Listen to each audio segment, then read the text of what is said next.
Wong, pada 10 November tahun 45 kan ada pertempuran besar di sini di Surabaya. Nah, itu seperti apa pertempurannya dan apa penyebabnya? Wah, itu bagus pertanyaannya. Itu sebenarnya panjang ceritanya.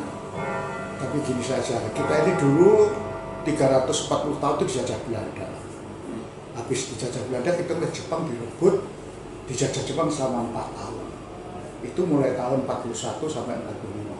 Nah, Jepang di sini itu musuhnya banyak. Ada sekutu. Yang sekutu itu Amerika, Australia, Inggris, dan Belanda. Tapi tentara Belandanya sudah ditahan di Jepang, dimasukkan ke tahanan. Kemudian Jepang menduduki sini, dimusuhi yang lain-lain tadi, akhirnya Jepang menyerah. 15 Agustus tahun 45, Jepang menyerah. Kemudian Bung Karno dan Pak Hatta mengumumkan atau memproklamasikan kemerdekaan tanggal 17 Agustus. Nah, begitu diumumkan kemerdekaan, pemuda Indonesia itu melucuti tentara Jepang, memasukkan dalam tahanan, dan mengambil senjata-senjata Belanda yang di gudang-gudang yang disimpan di Jepang diambil. Sehingga pemuda-pemuda Indonesia ini kuat sekali senjatanya. Nah, termasuk di Surabaya. Pemuda Surabaya itu sudah berlatih pada waktu Jepang berlatih menembak, berlatih perang untuk dipersiapkan jadi pembela tanah air. Ya, itu sudah disiapkan. Nah, tapi Jepang ini harus menyerahkan senjatanya kepada sekutu. Padahal sudah dibawa oleh pemuda-pemuda senjatanya. Sekutu marah. Sekutu memberikan peringatan bahwa pemuda-pemuda Indonesia harus segera menyerahkan senjatanya pada sekutu. Itu tanggal 27 Oktober. Karena tanggal 27 Oktober itu tentara Belanda, tentara sekutu sudah masuk di Surabaya, mengancam kalau tidak dicerahkan akan ditembak. Nah, tentara Surabaya mendengar gitu, arek-arek Surabaya ini marah. Begitu tentara Inggris sudah di Surabaya, tanggal 26, 27 memperingatkan kita, 28 diserang tentara sekutu ini oleh pemuda-pemuda kita. Diserang, 20% mati. Dari 5.000 tentara, 20% mati. Kalah ini, tentara sekutu kalah oleh pemuda.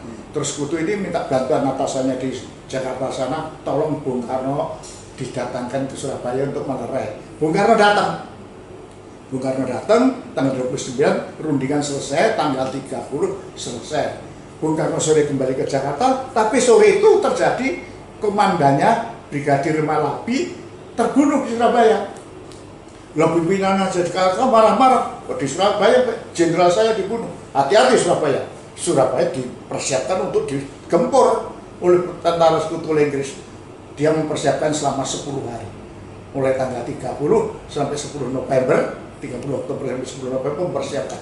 Didatangkan pesawat tempur dari Singapura dan sebagainya di pelabuhan dekat Kenjeran sana.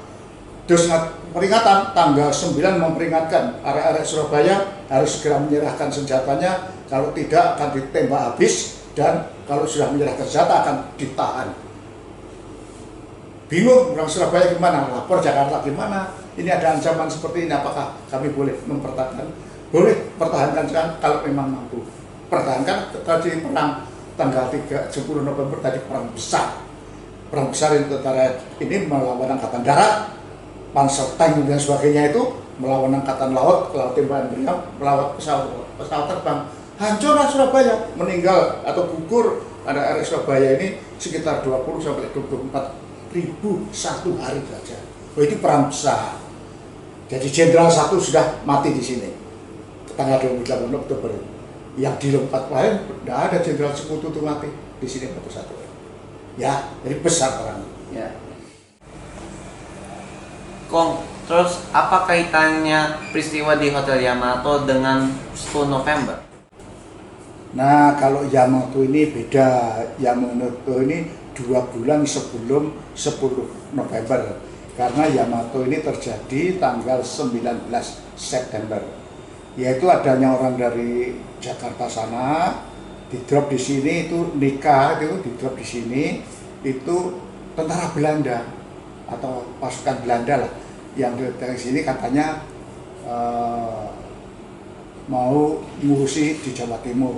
Nah, dia akhirnya dijemput dari lapangan Gunung Sari, kan pakai kapal terbang, di drop, dijemput, dibawa ke Hotel Yamato. di situ nginep di situ, jadi nginep di Hotel Yamato.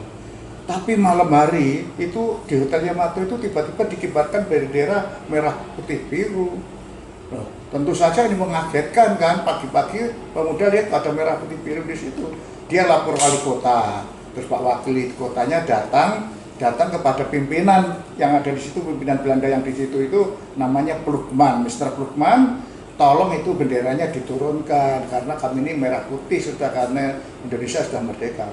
Malah Plukman itu oleh Pak Residen kita itu oleh Belanda, oleh Plukman ditodong pakai pistol. Lah sopirnya Residen kaget, namanya Sidik, tendang itu pistolnya meloncat, maka terjadilah duel. Di situ berantem, akhirnya Plukman itu ditusuk oleh sopirnya Pak Residen, luka, dibawa ke rumah sakit, beberapa hari kemudian meninggal dunia. Nah itu peristiwanya beda, jadi jangan disamakan peristiwa penurunan merah putih biru kemudian naiknya merah putih itu tidak 10 November, itu 19 September. Ada 3 peristiwa di Surabaya ini, 19 September, 28 Oktober, dan 10 November, ya, itu saja. Oke.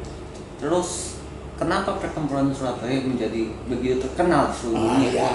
Pertempuran Surabaya itu pertempuran yang terjadi setelah Perang Dunia Kedua itu selesai. Harusnya sudah tidak ada pertempuran, tapi tiba-tiba terjadi pertempuran di Surabaya yang besar. Wah, itu ada jenderal lagi yang mati, satu lagi Jenderal Guy Luder Simon. Jadi di Indonesia ada 2 jenderal yang mati, Malabi sama Guy Luder Simon. Ini luar biasa. Di mana-mana tentara sekutu Inggris ini ada jenderalnya yang mati. Di sini melawan pasukan kecil malah mati. Luar biasa kan?